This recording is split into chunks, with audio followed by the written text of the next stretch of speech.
Keberanian klub-klub Liga Arab Saudi untuk merekrut pemain bintang dengan bayaran fantastis jelas merusak harga pasar pemain sepak bola di kompetisi Eropa.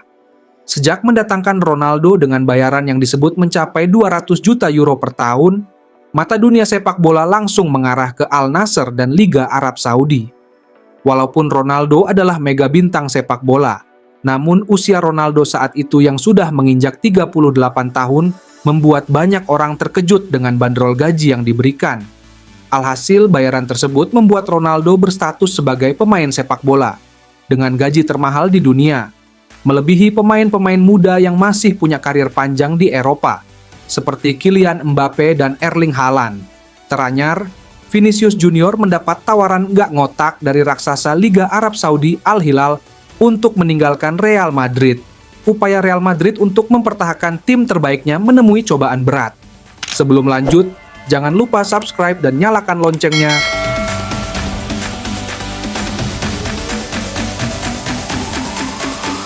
Salah satu penyerang andalan Los Blancos, Vinicius Junior, dirayu oleh Al Hilal.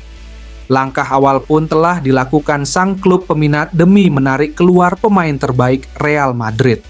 Laporan dari AS mengklaim bahwa perwakilan Public Investment Fund, yayasan yang memiliki 70% saham Al Hilal, membuka negosiasi awal dengan Vinicius. Si pemain tidak memberikan jawaban karena menyerahkan masa depannya kepada El Real. Kubu Al Hilal juga sudah menyambangi Madrid guna menindaklanjuti proses transfer Vinicius. Hal paling gila adalah soal jumlah mahar yang mereka siapkan untuk membawa pergi sang winger timnas Brasil. Al Hilal diklaim mendatangi Madrid dengan penawaran 400 juta euro atau 6,9 triliun rupiah. Nominal tersebut melampaui rekor transfer dunia milik Neymar ketika gabung ke Paris Saint-Germain, 222 juta euro. Namun, usaha perdana Al Hilal menemui halangan dari Florentino Perez selaku presiden Real Madrid. Pria berumur 77 tahun itu enggan bernegosiasi dengan para juragan Arab Saudi. Perez menyadari peran krusial Vinicius bagi Madrid sehingga tidak dijual untuk klub manapun. Masih berdasarkan sumber serupa, Vinicius tak berencana meninggalkan Estadio Santiago Bernabeu. Akan tetapi, dia tidak menutup pintu untuk mendengarkan tawaran Al Hilal jika Madrid menyetujui negosiasi. Vinicius sendiri masih terikat kontrak bersama klubnya hingga 2027. Madrid menyematkan rilis pelepasan sebesar 1 miliar euro dalam kontrak ex-wonderkid Flamengo itu. Melihat kontribusi besar Vinicius, wajar jika Madrid memasang tembok guna menghalau sergapan dari pihak luar. Vinicius berjasa menghasilkan 12 trofi sejak debut pada 2018.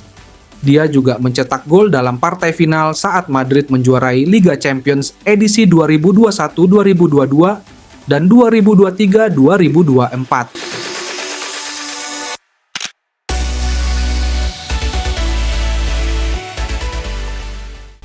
Sebelum Vini, ada banyak pemain yang menerima tawaran fantastis dan sudah bermain di klub gurun pasir itu. Alhasil, klub-klub Eropa menganggap Saudi Pro merusak harga pasar pemain. Bukti bahwa klub-klub Liga Arab Saudi berani jor-joran untuk pasang gaji pemain terlihat pada perekrutan bintang-bintang sepak bola dunia sebelum Vini. Benzema yang sudah berusia 35 tahun juga mendapat bayaran menggiurkan dari Al Ittihad, disebut juga ada di kisaran 200 juta euro per musim.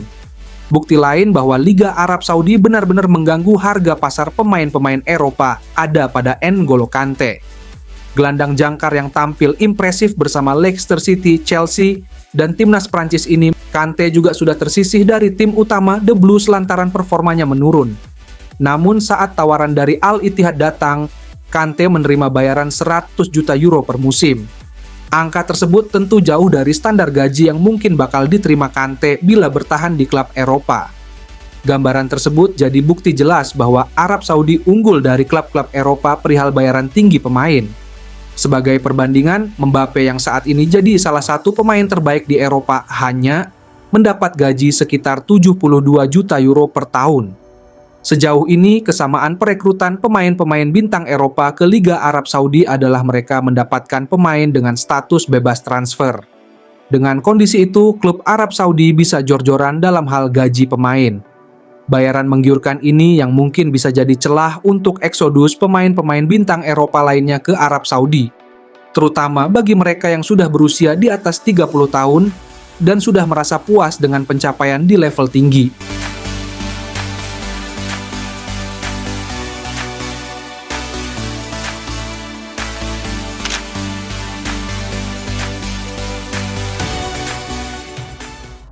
Tanpa disadari, di balik gemerlap dan kemewahan, ada dampak negatif yang dipastikan terjadi, terutama terkait transfer harga selangit. Salah satu dampak negatif utama dari transfer harga selangit adalah inflasi harga pemain. Ketika klub-klub di Liga Arab Saudi membayar jumlah yang sangat besar untuk pemain, hal ini menciptakan tren harga yang tidak realistis di pasar transfer sepak bola. Klub lain kemudian terdorong untuk mengikuti tren ini, yang berujung pada harga pemain yang melambung tinggi di seluruh dunia. Inflasi harga ini dapat menyulitkan klub-klub kecil atau berbiaya rendah untuk bersaing dalam pasar transfer dan mempengaruhi keseimbangan kompetisi. Lembaga pemeringkat kredit DBRS Morningstar menyatakan bahwa kepindahan para pemain ke Liga Pro Saudi dapat membahayakan profil risiko kredit klub-klub Eropa dan Amerika Utara. Dengan kata lain, risiko kredit adalah kemungkinan klub-klub Eropa sebagai debitur tidak mampu membayar pinjamannya. Sepak bola Eropa sepertinya bakal sulit bersaing dengan uang tak berseri klub-klub Saudi Pro League karena terbentur dengan aturan financial fair play dan aturan UEFA yang melarang klub membelanjakan lebih dari 90% pendapatan tahunannya untuk gaji, transfer, dan biaya agen. Transfer harga selangit di Liga Arab Saudi juga menjadi pertanyaan tentang asal-usul dana yang digunakan. Dugaan ada potensi penyalahgunaan uang untuk tujuan pencucian uang atau korupsi pun menyeruak. Terutama pada Oktober 2021, saat Newcastle United mengalami perpindahan kepemilikan ke Perusahaan Pengelolaan Investasi Negara Arab Saudi, PIF.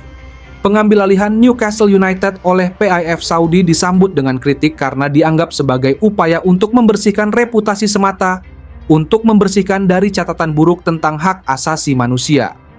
Kelompok supporter NUFC Fans Against Sports Washing sempat protes atas pengambil alihan tersebut. Menurut mereka, pemilik klub Liga Inggris dilarang dimiliki oleh pelanggar HAM berat. Ditambah lagi ada desakan bahwa badan usaha milik negara atau lewat perantara perorangan tak boleh menguasai satu klub. Namun belakangan protes tersebut meredup seiring pejabat Saudi secara konsisten membantah tuduhan pencucian uang dalam olahraga. Isu ini semakin redup dengan ucapan pengusaha Inggris Amanda Staveley yang menegaskan PIF independen dari pemerintah Saudi. Dampak serius lain yang perlu diperhatikan klub-klub di Liga Arab Saudi yang mengeluarkan uang besar untuk transfer harga selangit yaitu beban finansial yang tinggi. Tentunya masih dalam ingatan kita soal Liga Cina medio 2016-2017 lalu sempat jor-joran mendatangkan pemain top Eropa, namun belakangan klub-klub elit Cina rontok dengan sendirinya, bahkan ada yang bubar karena bangkrut. Dampak langsung lainnya, klub-klub dengan sumber daya finansial yang besar memiliki keunggulan dalam merekrut pemain bintang, sementara klub-klub dengan anggaran terbatas akan kesulitan untuk bersaing. Akibatnya, beberapa klub dominan akan mendominasi kompetisi, sementara klub lain kesulitan untuk bersaing secara adil. Ketimpangan ini dapat mengurangi daya tarik liga bagi para penggemar dan menurunkan tingkat persaingan yang sehat. Masalah serius yang bakal terjadi yaitu sistem pembinaan pemain menjadi kurang dihargai karena klub lebih tertarik pada pemain yang sudah mapan dan siap bermain di level tinggi. Akibatnya, peluang untuk mengembangkan pemain muda lokal menjadi pemain top bisa berkurang. Dalam jangka panjang, ini bisa menyebabkan kurangnya pemain berkualitas dari negara itu sendiri dan ketergantungan yang lebih besar pada pemain asing. Akibat investasi gila-gilaan klub Arab Saudi di sepak bola ini juga dikhawatirkan membuat olahraga lain kalah pamor, serta menimbulkan kecemburuan atlet terhadap olahraga lain, seperti golf, tenis, MMA, dan balap dalam soal pendapatan. Tapi faktanya, apapun yang dilakukan para Sultan Arab ini, tak ada yang mampu dibendung. Terbukti sudah banyak bintang merapat dan sisanya akan menyusul demi gelontoran uang di saldo rekening mereka. Lagi-lagi, Sultan mah bebas. Lu punya duit, lu punya kuasa,